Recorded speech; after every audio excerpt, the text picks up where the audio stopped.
Hello बच्चों, good evening. आप सब कैसे हो? आई होप कि आप सब अच्छे होंगे। इस कहानी का नाम है गरीब समोसे खाने वाली।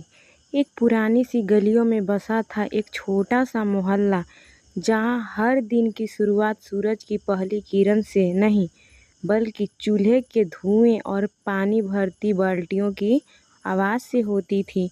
उसी मोहल्ले के आखिर कोने में एक टूटी सी झोपड़ी में रहती थी राधा, एक माँ जो अपने आप को कब से भूल चुकी थी।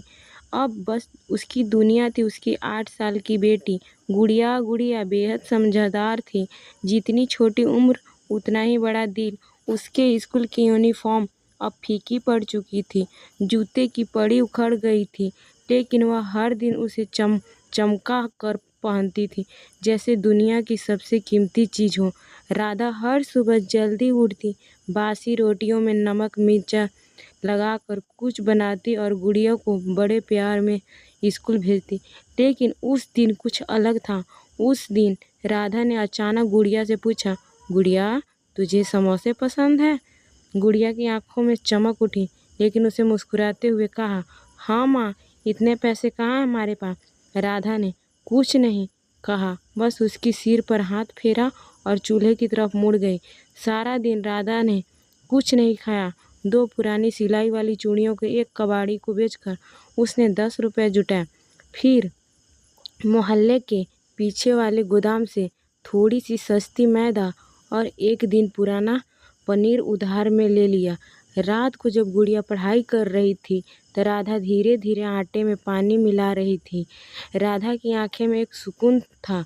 उस रात चूल्हे पर जो कुछ तला गया वो सिर्फ समोसे नहीं थे, वह माँ की ममता थी, उसकी कोशिश, उसका आत्मसम्मान। जब गुड़िया ने पहला समोसा खाया तो उसने कहा, माँ, ये तो बाजार वाले समोसे से भी ज़्यादा स्वादिष्ट है। राधा मुस्कुराई नहीं, बस उसकी आंखें भर आई। अगली सुबह राधा का एक पुराना टिफिन लेकर मोहल्ले के बाहर बस स्टॉप जा बैठी। वहाँ ऑफिस जाने वाले लोग आते रहते थे।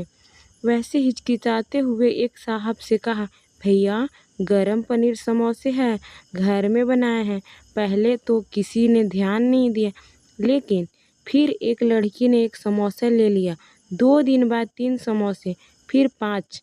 धीरे धीरे राधा और गुड़िया का छोटा सा समोसे वाला टिफिन बॉक्स में मोहल्ले में पहचान बन गया। एक दिन स्कूल की टीचर ने कहा, क्यों ना हम तुम्हें स्कूल की कैंटीन के बाहर एक छोटी सी जगह दे दें। राधा रो पड़ी, खुशी से, थकान से, शायद इस बात से कि उसने हार नहीं मानी। अब रोज़ सुबह राधा समोसे बनाती और गुड़िया उसे बेचने में मदद करती। लेकिन गुड़िया अब स्कूल भी जाती और शाम को माँ को हिसाब भी दिखाती। वो समोसे जिसने सिर्फ पनीर नहीं था, उसमें माँ बेटी की मेहनत थी, उम्मीद और बेहतर कल का सपना भरा होता। राधा ने कुछ बड़ा नहीं कमाया, पर अब वह किसी का मोहताज नहीं थे। और गुड़िया, वह अपने सपनों की बातें करने लगे, डॉक्टर बनने की और एक दिन माँ के लिए एक दुकान खोलने की।